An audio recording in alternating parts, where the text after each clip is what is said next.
The morning Preston Hargrove sold Tobias King a rotting garage for $1,200, the whole conference room laughed. A single black father broke buying a ruin nobody wanted. Hargrove smiled, certain the man would drown in hidden debt within weeks, then hand it back for less. But when Tobias pried open a sealed wooden wall inside, he did not find junk. He found 3 rare classic cars, a forgotten inventor's notebooks, and the one thing Hargrove never bothered to look for. What was buried in there? Before we step inside that garage with him, let me ask you one small thing. If stories about ordinary people who get written off and rise anyway are the kind that stay with you, go ahead and subscribe and follow along, because there are so many more of them worth telling, and I would love for you to be here for all of them. Now let's go back to where it started. Long before that conference room laughed, Tobias King had learned to measure his life in the small distances between one repair and the next. He was 34, and his mornings began before the sun out in the Coal Spur Ward, a tired corner of Selmont, Alabama, where the porch lights stayed on because the street lights had quit working years ago. He drove a battered truck from one dead engine to the next, patching tires and coaxing stubborn motors back to life for people who counted their dollars as carefully as he counted his own.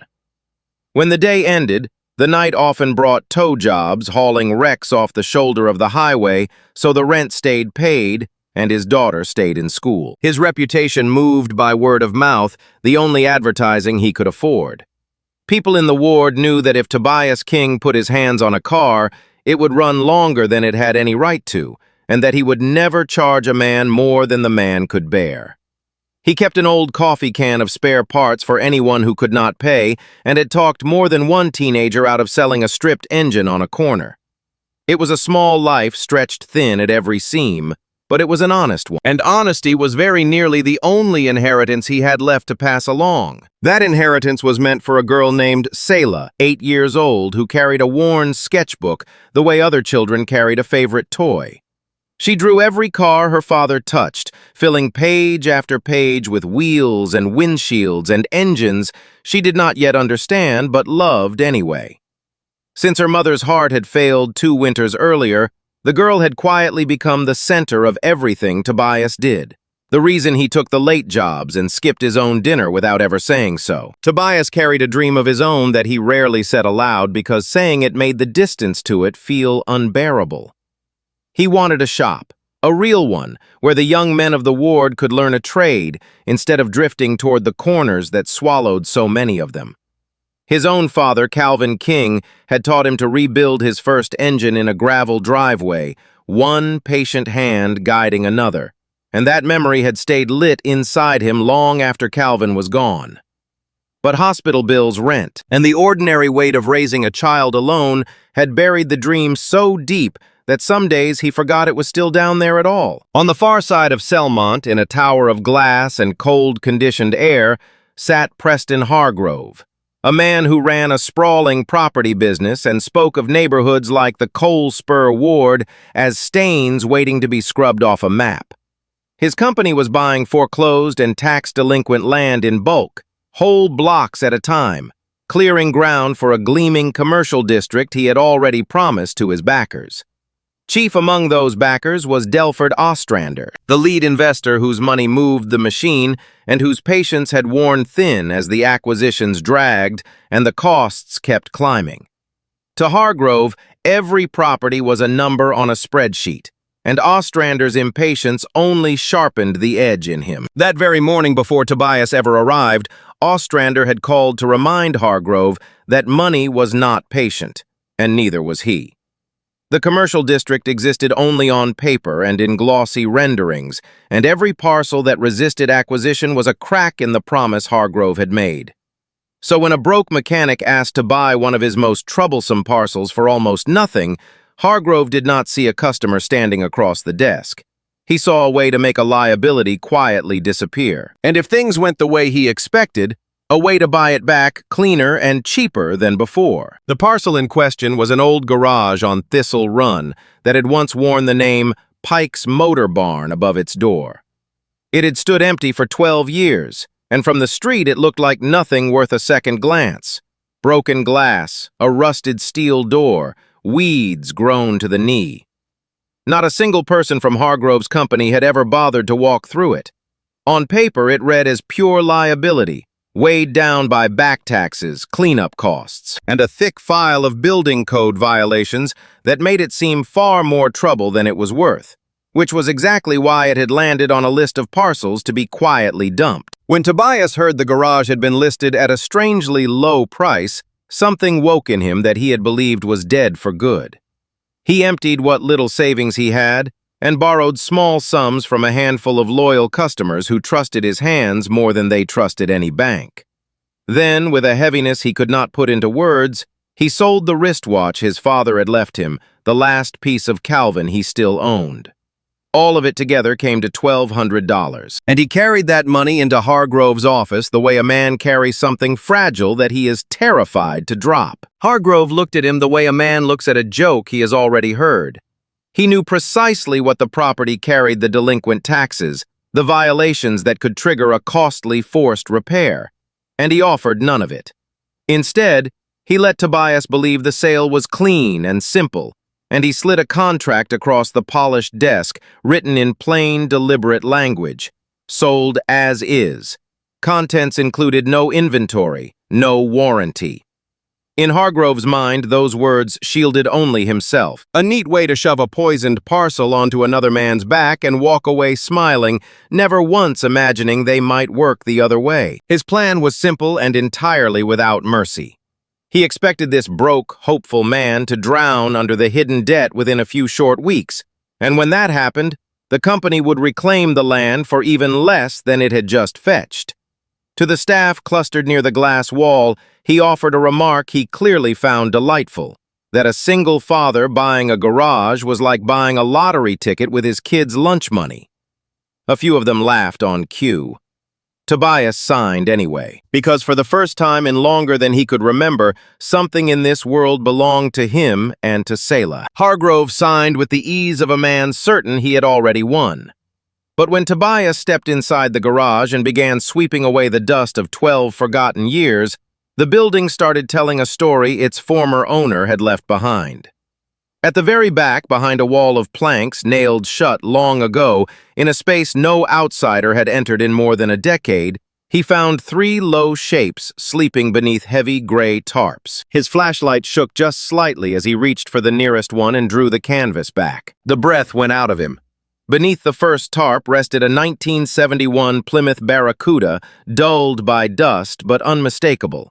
And near it, wrapped in the same long silence, a 1966 Pontiac GTO and a 1972 Dodge Challenger Rally.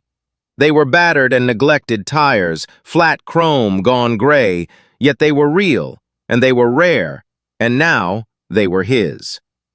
Against the far wall stood a dented metal file cabinet, and it was there, even more than in the cars, that Tobias would find the true weight of what he had just bought for the price of a used engine. The drawers were crowded with the life's work of the man whose faded name still hung above the door.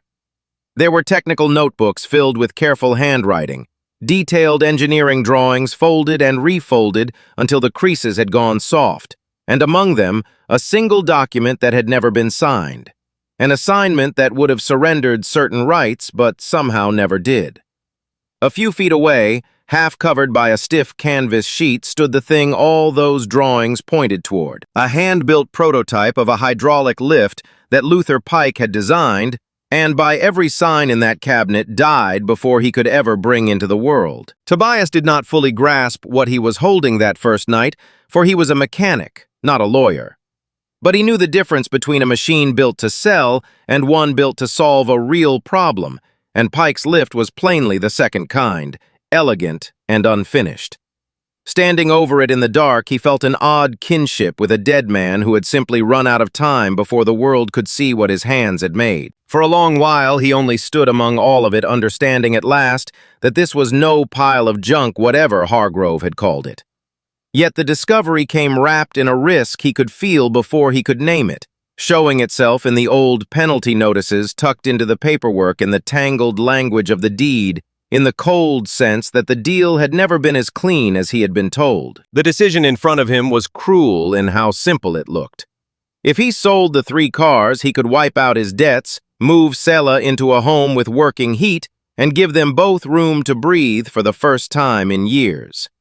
But the moment he did, the dream of the shop would die exactly as it was being born, and the trade he had always meant to hand down would vanish along with it. It came down to safety for the two of them, or a gamble on something far larger than himself. And both of those choices frightened him in ways he could not explain. He did not sleep that night. He sat at the kitchen table while Sela breathed softly in the next room, turning over the empty place on his wrist where his father's watch had been, hearing Calvin's voice in the memory of that old gravel driveway. Somewhere before dawn, the fear settled into something steadier and quieter, and he made his choice. He would keep the garage, every rusted inch of it, and he would finally build the thing he had spent half his life meaning to build, no matter what it cost him to do it. In the morning, he told Sela only that they had a new place now, a garage of their very own, and that it needed a great deal of work before it would look like much of anything. She did not ask about money or debt the way children so rarely do. She asked instead whether she could bring her sketchbook and whether the cars inside had names yet, and Tobias found himself smiling for the first time in days.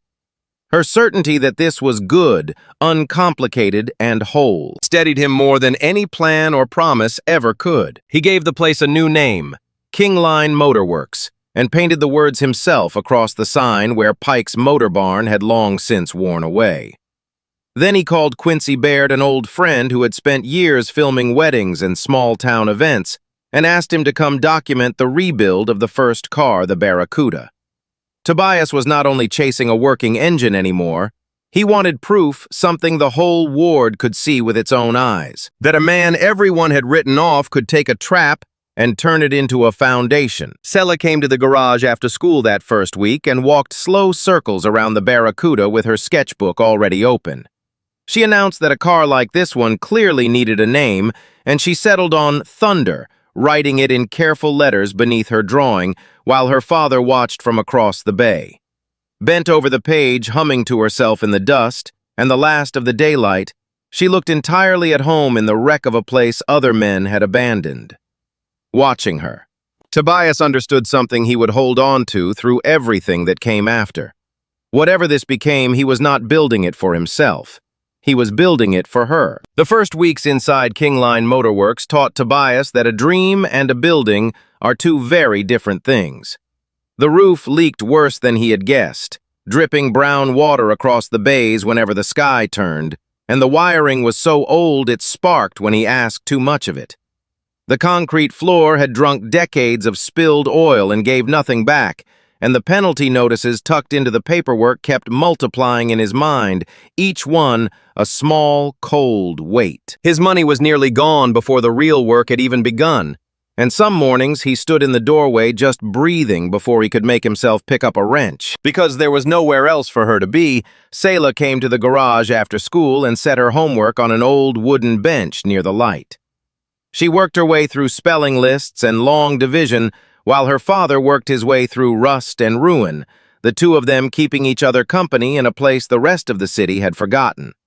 He fixed engines and patched walls until well past midnight, and more than once he carried her out to the truck already asleep, her sketchbook still open on the bench behind them. It was not the life he had wanted to give her, but it was theirs, and slowly the wreck of a garage began to feel like a strange kind of home. The Barracuda that had taken his breath away under its tarp proved up close to be far more wound than treasure. Mice had chewed through the wiring until it hung in ragged threads. The carburetor was seized solid with old varnish. The fuel tank had rusted from the inside out, and the brakes were gone entirely, lines dry and cracked. She was named Thunder now, at least, because Sela had decided a car like that deserved a name. But a name could not turn her over or make her run. Tobias had no money for new parts, and every catalog price he checked felt like a door closing quietly in his face. So he did what he had always done, which was to make something out of very nearly nothing. He drove out to the salvage yards on the edge of town and traded the only currency he truly owned, his labor, fixing the yard owner's trucks, in exchange for the parts he needed. When a tool was missing, he made it himself, bending scrap steel into shape over a vise, coaxing usefulness out of things other men had thrown away. It was slow, stubborn work, the kind that left his hands cracked and black by nightfall, and he did it because it was the only road forward that he could actually afford to walk. Quincy filmed all of it and posted the first video with real hope, and the world answered with a shrug. A few hundred people watched, and a handful of them stayed only long enough to leave something cruel behind. One comment said the man was wasting his life in a rotting shed, and another, the one that stung longest, said Hargrove had finally sold junk to the right man.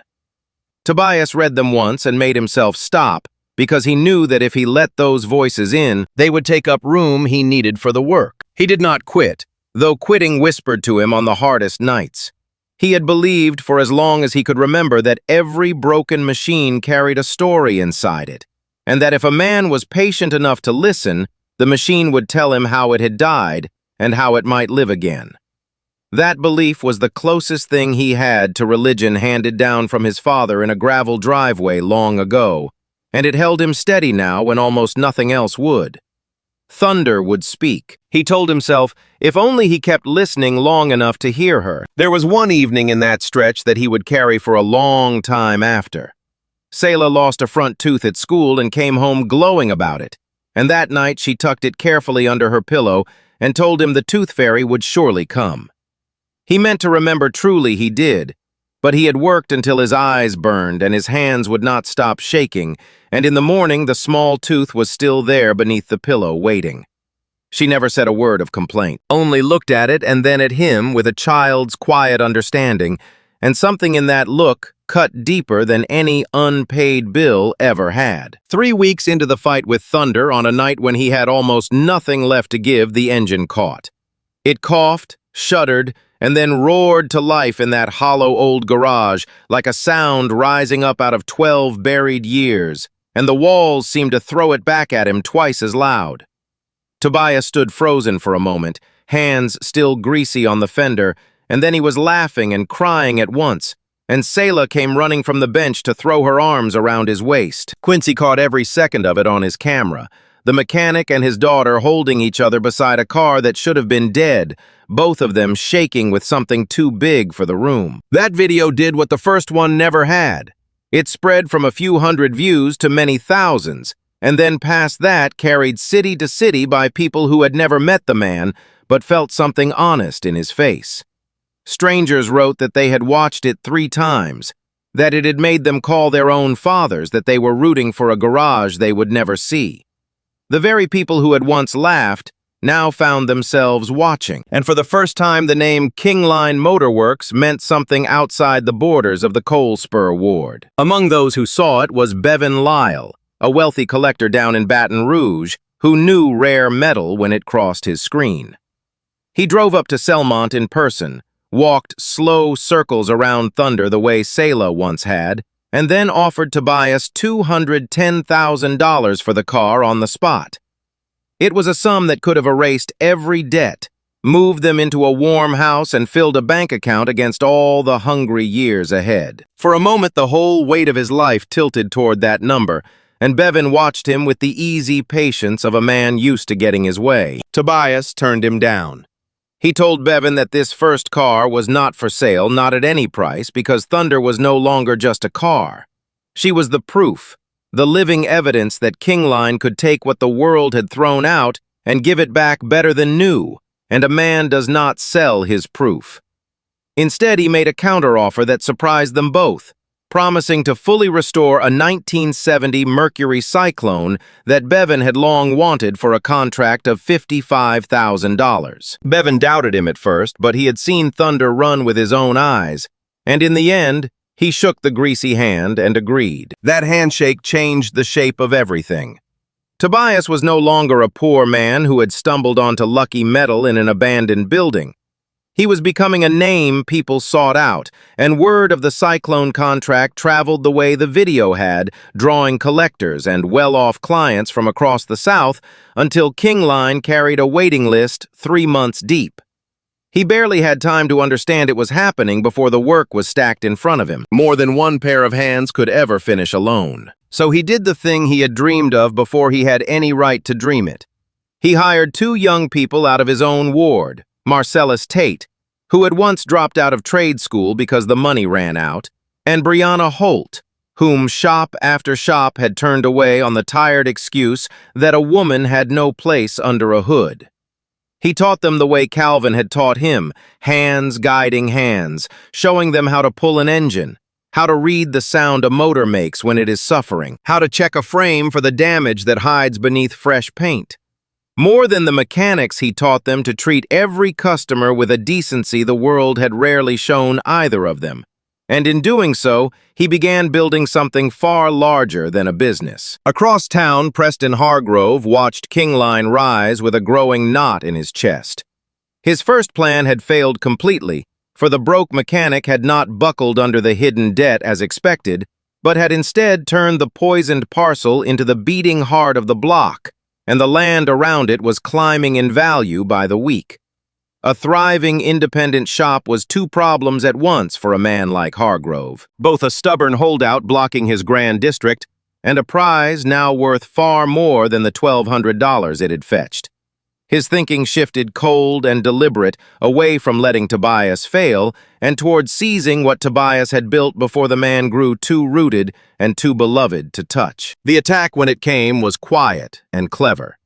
First came complaints about noise filed by voices that did not seem to belong to any real neighbor, and then came the inspectors, one after another in a tightening line. Fire safety, then environmental review, then a building permit audit, then a sudden concern about the drainage, each visit forcing Tobias to stop work, lose a day, and spend money he did not have to spare. He could feel a pattern in it, a hand behind the timing, though he could not yet prove whose hand it was. Then Hargrove made his sharpest move of all and did it in the dark. Through a shell company called North Baton Holdings, he quietly bought up the very back tax debt he had concealed on the day of the sale. The debt he had let Tobias inherit without a word of warning. His aim was to use that old obligation as a lever to drive the whole property into a forced seizure through the machinery of the city itself, so that everything Tobias had cleaned and rebuilt and poured his life into would fall legally into Hargrove's waiting hands. The trap set months earlier had never truly closed, and now it was tightening. The pressure spread outward from the garage the way the good news once had, only colder. Clients began to worry that King Line might be shuttered before their cars were finished, and a few of them canceled outright, taking their deposits and their trust with them. Marcellus and Brianna said little, but Tobias saw the fear behind their eyes, the fear of young people who had finally found solid ground only to feel it shifting again. And late one night, Selah, who noticed far more than he ever gave her credit for, looked up from her sketchbook and asked him softly whether the people on the phone were going to take their garage away. That question hurt him worse than every notice and every canceled contract combined. In the 4th month, the trap shut. A formal seizure notice arrived cold and precise, demanding that Tobias pay the entire back tax debt, the mounting penalties, the legal fees, and the cost of all those inspections within 7 days, or forfeit the garage entirely. The total sat far beyond anything he could reach, a number built not to be paid, but to be impossible. He read it standing in the middle of his own shop, the 3 cars around him in various stages of rebirth, and felt the floor seem to drop away beneath his boots. He tried every door and found each one locked. The bank turned him down flat, unwilling to lend against a property already marked for seizure, and when he called his clients to ask for advances, the honest math never came close to enough. He even let himself think for one bitter hour of selling thunder after all. But Hargrove had stacked the legal costs so high that even that heartbreaking sale would not have covered the debt. Every road he walked ended at the same cold wall, and behind that wall stood a man in a glass tower who had planned it exactly this way. That night he sat alone in the garage after everyone had gone, surrounded by the half-finished cars and the quiet, and felt the full weight of how many people he had pulled into his dream. His daughter, his 2 young workers, his clients, the whole watching ward, all of them had believed in him, and if he fell now, they would fall with him. His hand went to his phone, and he came within a breath of calling Preston Hargrove to surrender the garage to sell it back and swallow the loss. If only it meant keeping a roof over Selah's head. Losing the dream felt survivable in that moment. Losing his daughter's home did not. Before his thumb could find the number, Quincy came through the door at a near run, breathless, an old folder clutched against his chest. He had been going through the file cabinet from Pike's motor barn for footage, and buried in Luther Pike's papers, he had found the one document that changed everything. An assignment that had never been signed, proving the old inventor had never handed his rights to anyone before he died. Those notebooks, those drawings, that hand-built hydraulic lift, all of it had passed to Tobias under the plain words of the contract, sold as is, contents, included the very language Hargrove had written to protect himself. Hargrove had never known it was there, never listed it, never dreamed of it, and now a thread of hope hung in the dusty air between the 2 men, thin but real. To pull on it, though, Tobias would have to stop hiding and face Preston Hargrove out in the open where the whole city could watch. The next morning, Tobias carried Luther Pike's papers across town to a woman named Rhea Donnelly, a lawyer who had grown up on the same hard streets of the Coal Spur ward and had spent her whole career standing between small business owners and the corporations that tried to swallow them. She spread the documents across her desk and read them slowly. The seizure notice beside the unsigned assignment, beside the very contract Hargrove had written in his own careful hand. When she finally looked up, there was something sharp and certain in her expression. The look of a woman who has just watched a powerful man make a serious mistake. She told Tobias that Hargrove had not made one error, but several, and that each of them cut in his favor. On the day of the sale, she explained the man had deliberately buried the back taxes and the looming code violations while letting Tobias believe the deal was clean, and that concealment was not merely cruel, it was very likely unlawful. Then he had gone further, using the shell company North Baton Holdings to quietly buy the very debt he had hidden, and staging a line of complaints and inspections to turn the city's own machinery into a weapon against a man he meant to rob. Laid out in order on that desk, it stopped looking like bad luck and started looking exactly like the plan it had always been. Then Rhea turned to the hydraulic lift, and here her voice shifted because this was the part Hargrove had never imagined. Luther Pike's original patent, she said, had lapsed years earlier, expiring quietly after the old inventor died without ever bringing his design to market. Far from being a problem, that lapse worked entirely in Tobias's favor, since no other person on Earth now held a living patent that could block him.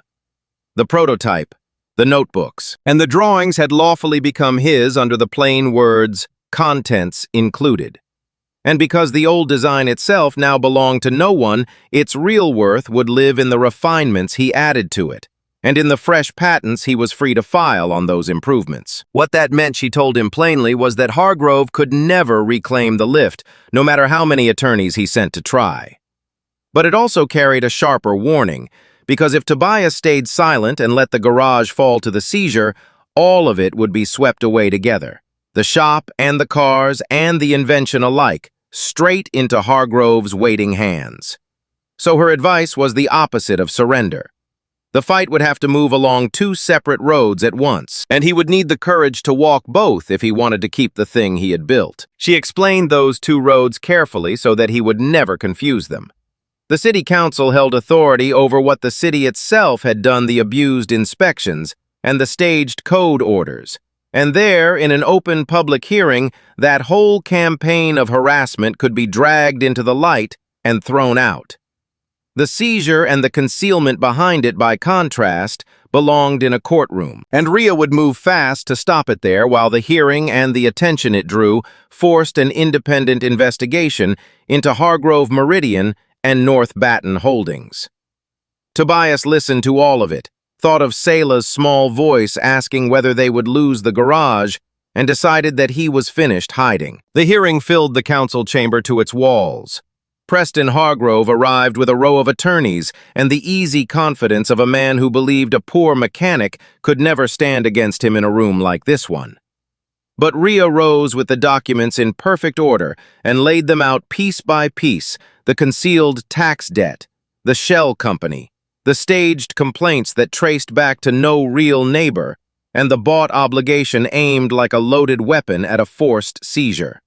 One by one, the facts Hargrove had buried came up into the light of that chamber, and the confidence slowly drained from his polished face. Then Quincy stood and played the video he had been shaping since the very first day. The chamber watched a man laughed out of a conference room, then a father asleep upright in a folding chair, then a little girl bent over her homework beneath a bare garage light. Then an old car roaring back to life while that same father wept and held his daughter against him. It ended on two young people from the ward being handed the first real jobs of their lives. And when the screen went dark, no one in the room said a word.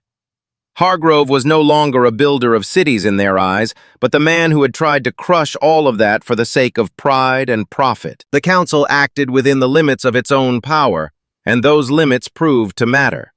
It threw out the abused inspection orders and the staged code violations that had been used to bleed King Line dry, and it referred the larger scheme outward, opening the door to an independent investigation of Hargrove Meridian and North Baton Holdings. The seizure itself, Rhea stopped in a courtroom, where an emergency motion froze North Baton's foreclosure the moment a judge saw how the debt had first been concealed and then turned into a weapon. She pressed the civil suit hard in the weeks that followed, and under its steady weight, Hargrove was forced to withdraw every last complaint and to pay damages for the commercial harassment he had directed. The trap he had set in motion so many months before had finally closed, only now it had closed squarely on the man who built it. Yet the truest victory never happened in any chamber or courtroom at all. As the story spread far beyond Selmont, small investors reached out. Old clients returned with apologies, and young people who had once drifted toward the corners came instead to the garage, asking whether there was work to be had or a trade to be learned. Marcellus and Brianna, who had feared losing everything only weeks earlier, now found themselves training the newcomers in the very skills Tobias had taught them. A mechanical equipment company approached him with an offer to manufacture Luther Pike's lift under a new name, King Line Lift Systems. And though the deal was only freshly signed and no production line had yet turned a single bolt, its promise and its early orders were undeniably real. Bevan Lyle, meanwhile, opened a door into a national network of collectors, and the restoration work, the part that already ran and already paid, climbed higher than it ever had. 5 months after he had been laughed at across a shining desk, Tobias King held the foundation of something far larger than a garage. He owned the shop free of the threat that had nearly taken it, the prototype and notebooks, and a set of fresh patent filings on the improvements he had shaped with his own hands. A restoration name people now sought out, a growing crew, and a licensing deal that experts valued on paper in the millions. The figure sum threw around more than $5 million was never cash sitting in any account, but a projection built mostly on the promise of the lift and the hard-earned weight of the King Line name. It was an empire only in its bones, and yet the bones were undeniably there. Then Preston Hargrove came back, though not as the man who had once laughed. His commercial district had stalled under the investigation, and the key parcels he needed, including the ground all around King Line, had slipped beyond his reach, while Delford Ostrander pressed him without mercy and threatened to pull his money out for good. Cornered on every side, Hargrove offered to buy King Line Motorworks for $7 million, and when Tobias said nothing at all, he raised the number to $10 million, not because the garage held that much cash that day, but because he desperately needed the lift and the brand and the land to save himself. He still believed, right to the very end, that everything a man valued had a price. Tobias turned him down, and this time he spoke plainly enough for the whole room to carry it home. "You sold me a trap," he told Hargrove, "and I turned it into a home. You sold me junk, and I turned it into jobs. You sold me your contempt, and I turned it into an empire. So no, you cannot buy this because you never once understood how to make it in the first place." There was nothing at all left for Hargrove to answer. Hargrove left in silence, and somewhere on his way out, he finally understood the thing he had missed all along. He had not been beaten by more money or by better lawyers. He had been beaten by a man who could take the very things Hargrove threw away as worthless and build from them something worth more than anything Hargrove had ever known how to make. In the weeks that followed, King Line opened the doors of its first trade academy, and Tobias named it the Pike King Trade Academy for Luther Pike, the forgotten builder whose unfinished work had helped save them all, and for Calvin King, the father who had once guided his son's hands over an engine in a gravel driveway. Above the entrance hung a sign carrying a small, hand-drawn muscle car, the very sketch Selah had made of thunder in her worn notebook on their first day. Now the emblem of everything the place had come to stand for. Selah stood beside her father on opening day, holding the oversized scissors for the ribbon, and grinning with the same gap where a front tooth had once been. He had long since made that forgotten night up to her quietly and completely, the way a father does when he finally has room enough to breathe. When she cut the ribbon and the small crowd cheered, Tobias saw in her face none of the fear that had once made her ask whether they would lose the garage, only a bright and open pride. And the sight of it undid him a little. The ward around Thistle Run began to change, not by being torn down for towers as Hargrove had planned, but by being brought back to life from the inside out. Small shops reopened their doors, young men and women found honest work, families finally patched up homes that had waited years for repair, and visitors drove in from other states simply to see the place where a single father had turned a so-called junk garage into a foundation. Where he had once feared losing a single room to a seizure, Tobias now watched a whole block begin to lift itself upward, one repaired storefront and one hopeful young worker at a time. The first lift, built to Luther Pike's design, was installed in the very center of the shop, and above it, Tobias hung a line he had written out by hand for anyone who walked in to read. It said only, "Do not let another man set the price of what you are able to bring back to life." And beneath those words, the young mechanics of the ward went to work each morning on cars the world had already given up on. It was the whole of what he believed, fixed plainly to a wall in a place that was, finally, truly his own. In the end, Tobias stood in the open bay and watched Selah chase wide circles through the garage while an engine roared to life somewhere behind him, and he understood at last what his empire had truly been all along. It was never the money, nor the rare cars, nor the deals measured out in millions.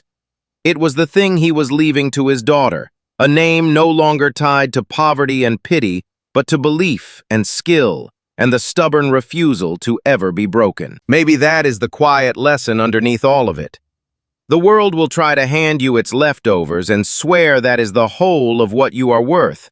But the price another man sets on you was never the same as the value you can build with your own two hands. Tobias never won by getting even.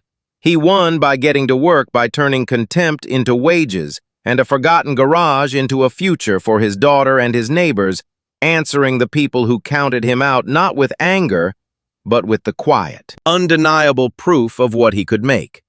Wherever you happen to be starting from and however little the world believes you are holding, there is almost always more inside it than anyone ever bothered to look for. If this story reached you even a little, do me one small favor and subscribe before you go, so stories like it can keep finding the people who need to hear them. And if you have a moment, tell me down in the comments about the part that stayed with you. Take care of yourself. Hold on to whatever the world tries to tell you is worthless, and I will see you in the next one.